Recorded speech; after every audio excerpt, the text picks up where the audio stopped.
Beautiful. Happy Monday.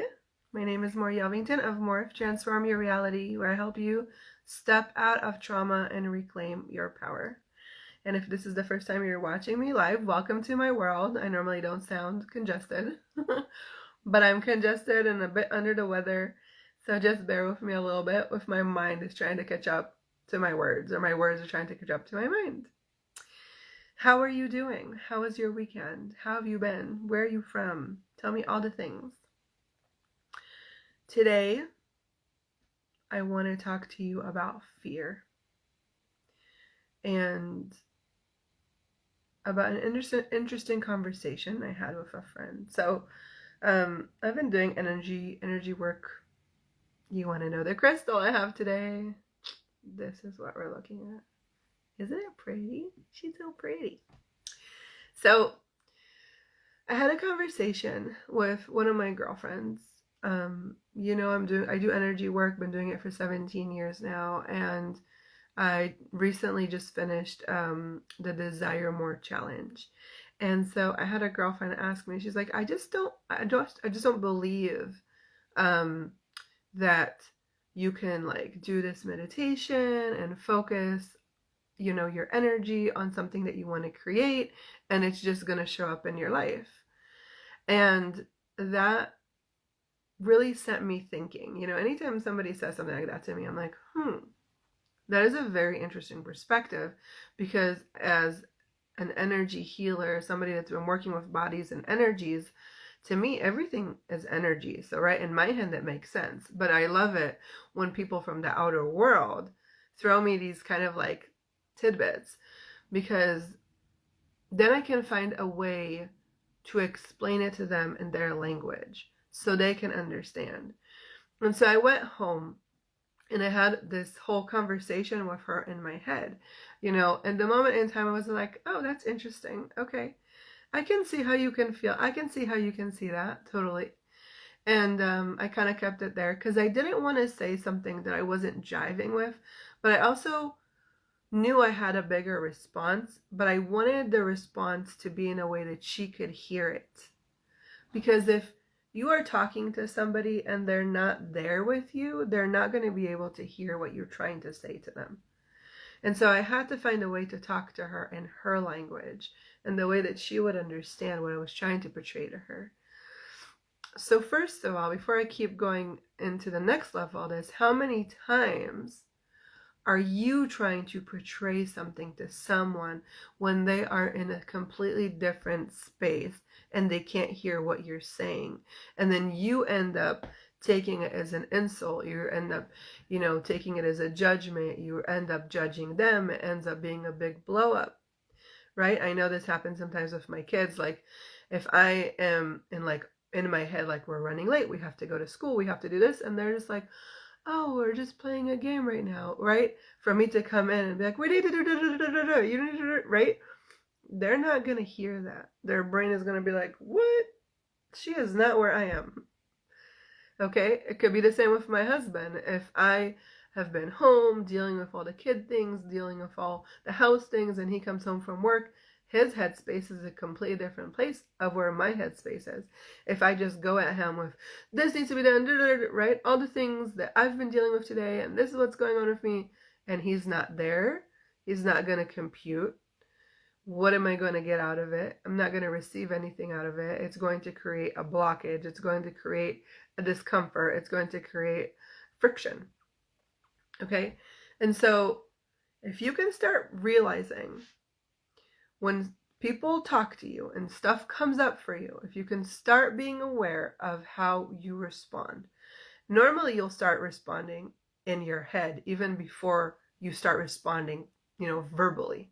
Maybe some of us are just like immediately like verbally throwing up everything that comes out. And I know I was like that for a lot of my teenage years and early adult years. I would just say whatever came to my mouth and I didn't care. But the more I realized was, we're not all in the same place. We don't all speak the same language, even if we do speak English, and we don't all compute in the same way. We're all different. And so if you can start being aware of how you interact, how you react, how you respond. What kind of responses will you give? What kind of responses would you get? And then what will you be able to prevent? Maybe you'll be able to create more of a communication versus, I'm going to lash out at you versus I'm going to just dump on you everything I just went through and you're going to have to figure out how to deal with it, right? So back to my story. So my friend was telling me, this energy work that you do, I don't really believe that it works. I don't believe how we can focus our mind on something and it will create itself. Like, I just don't understand how that works. I don't believe in it. And so I was like, okay, sounds interesting. And I took that home with me. And this was my response. Okay, do you see fear? Or do you feel fear? But you really believe fear is real. You use fear to block you, to stop you, to prevent you from doing things. Fear keeps you up at night.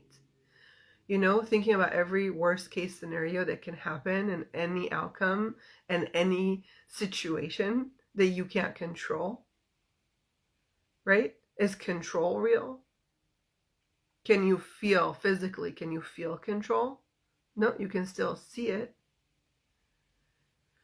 How about sadness? You can see when somebody's crying. Okay, you can see sadness. But do you believe in sadness? Just because you don't see something tangible doesn't mean it doesn't exist. And if you're focusing all your time and energy on controlling, on fear, on sadness, if you're focusing on the worst case scenario at all times, that is what you're going to create. And so what I'm inviting you to when you do energy work, I'm inviting you into awareness. I'm inviting you into choosing to focus your energy elsewhere. If you're so busy trying to control every word that you say, every move that you do, the worst possible thing that can happen, at the worst possible time that can happen, if you expect it to happen, if you accept it to occur, it's going to happen. It's going to occur. It's not it's not a coincidence if you don't have any money in your bank account. It's not a coincidence if your partner cheated on you. It's not a coincidence, if you're having bad communications in your relationship. It's not a coincidence if you're laying up at night overthinking all the things that you did today that you couldn't fix or couldn't change, that you should have done differently, that you could have done differently. That's not in your control. But you believe in all of it. You believe in it so much, it's keeping you up at night. You believe in it so much, it's creating your life. You're believing it so much, it's causing pain, physical pain in your body. You believe in it so much, it's causing anxiety. You believe in it so much, it's keeping you stuck in your house, preventing to leave the house, preventing you from creating new relationships, preventing you from, maybe finding a new job, preventing you from trying something different. It's just keeping you stuck. Even though stuck is unhappy, it's keeping you comfortable in the discomfort. Because you're not very comfortable, and you're not very happy, and you don't have the life that you want, and you're not with the person that you want to be with, and maybe you did marry this person, but it's not the relationship you really aspire to have, right? You're not living your life fully. You're not feeling joy and happiness and ease. You don't have peace of mind. You're spending a ton of energy worrying, analyzing, dissecting, reflecting, judging. So you believe all of that. You believe that to be so real that it is real. It's your life. So what if you chose not to believe? You don't have to believe in energy, right? Energy is existence, is a fact. We all know everything is made out of energy. I don't need to convince you that energy is real because you are energy. I'm energy. This crystal is energy. Every single thing around you is made from energy. That's, Scientifically proven, if you take any matter and break it down, it turns into atoms, and I think it's neurons, and the smallest little particles are energy. And energy can be manipulated, and energy can be created when you focus on it. And whatever you're going to focus, you're going to create. So you don't have to believe in it. You have to choose to focus your energy on something else. So when you start going down the rabbit hole, take the energy and shift it to something else. Shift it to what you want to create. Put your energy on what you actually desire. And if you tell me, well, I don't know how to do that, you're right. If you don't know how to do it, it's because it's coming for you. It's coming to you from a trauma response. Okay? Trauma responses can be anxiety, can be fear, can be flight or fight, my words. Fly or flight, right? Run away. There's multiple trauma responses, and I will share them later on in a post. But if you're acting from a trauma response, it's because your body is telling you, hey, something here is happening. You need to look at it. Let's do the healing. Let's clear it. Let's do the work so we can actually focus on what we want to create in our life. You don't need to believe. There's no believing here. It's science.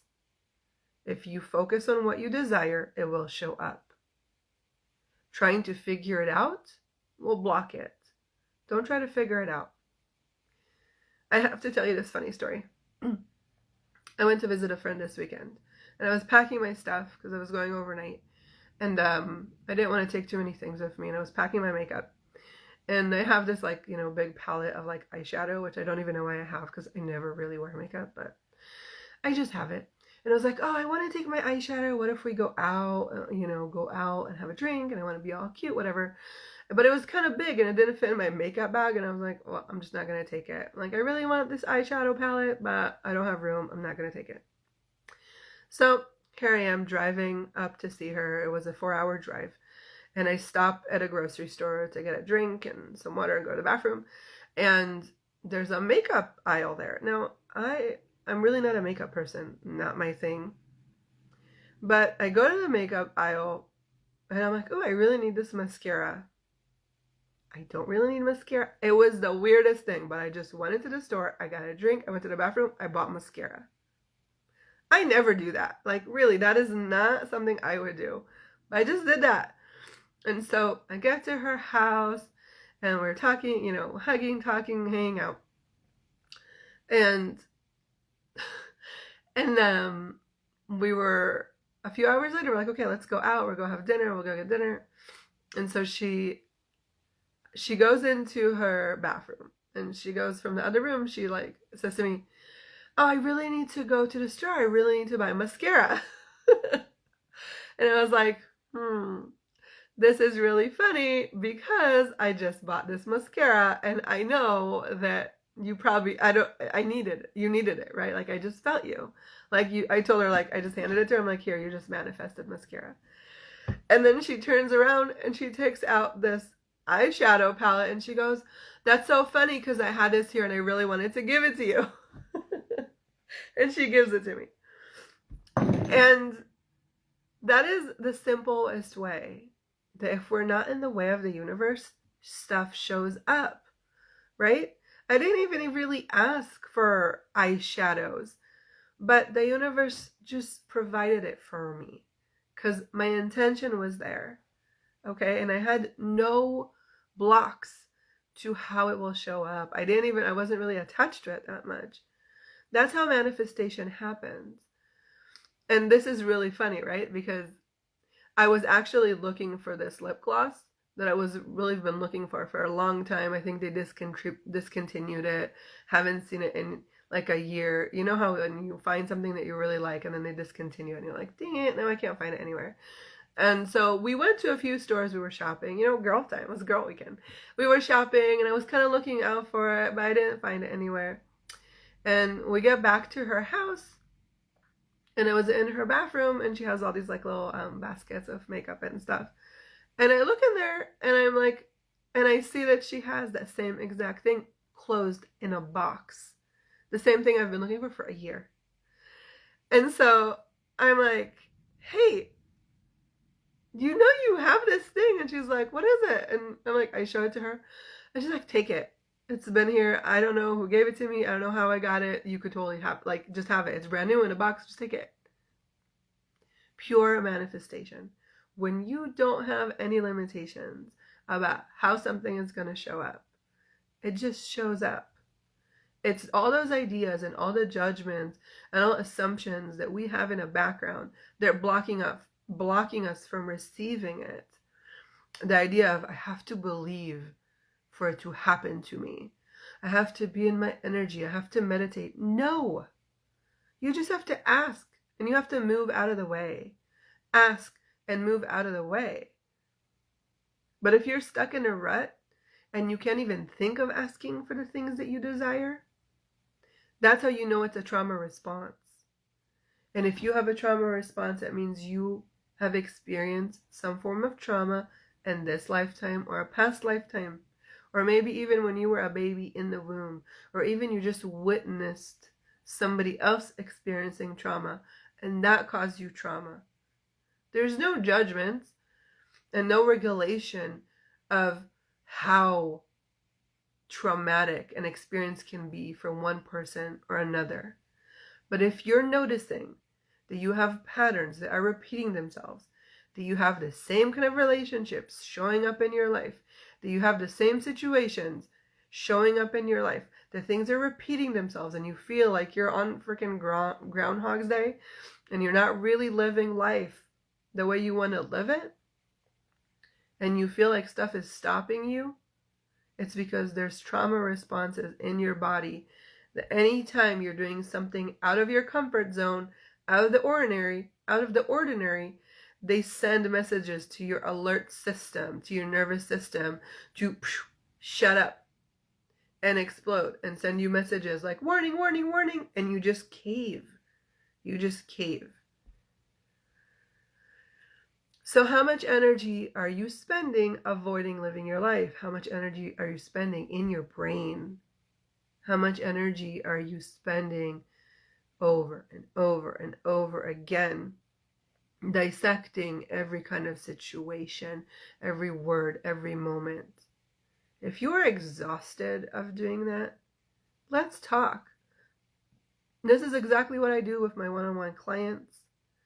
In my programs, in my teachings, I teach you to heal the trauma from your body so you can find you, so you can find the energy to be you, so you can start manifesting the life you truly desire, so you can stop living in, survival, so you can have the peace of mind, the confidence that the choices that you're making are true for you. The confidence in trusting who you are. Okay, the confidence in being able to know that you made the right decision for you. The confidence in trusting the people around you. Okay, so if this is something you're interested, just send me a DM. I would love to talk more. I do free consultations. And I would just love to support you in any way I can. Because the more of us clear the trauma, the more of us live their true authentic selves, the faster this reality will change for all of us. And I truly believe that we come here to live a full, happy life, to be connected to us, to everybody, to receive from the universe, to live in abundance, to live in joy, to live in happiness, to live with ease, with no body pain. Like that stuff, that's like old reality stuff. That's old paradigm. Okay, so if you want to live the fullest life possible, you have to choose. You have to choose you. You have to choose to focus on the things that bring you joy, that bring you happiness, that create more of that in your life. And I know you'll find it sooner than you could ever think possible. So thank you for being with me. Happy Monday. I hope you have a fabulous week. I hope this cold just kind of drifts away. And I wish for you to really be in tune with who you are and be aware when those behaviors, those triggers show up in your life. Be aware of how much of it is actually yours and how much isn't. Thank you for listening. If you think this can benefit anybody in your life, please share so they also can start finding themselves and being more aware of the choices that they're making. It's not about believing. It's just about implementing and focusing on what you want to create. I adore you. Have a wonderful rest of your day and your week, and I will see you next Monday. Bye.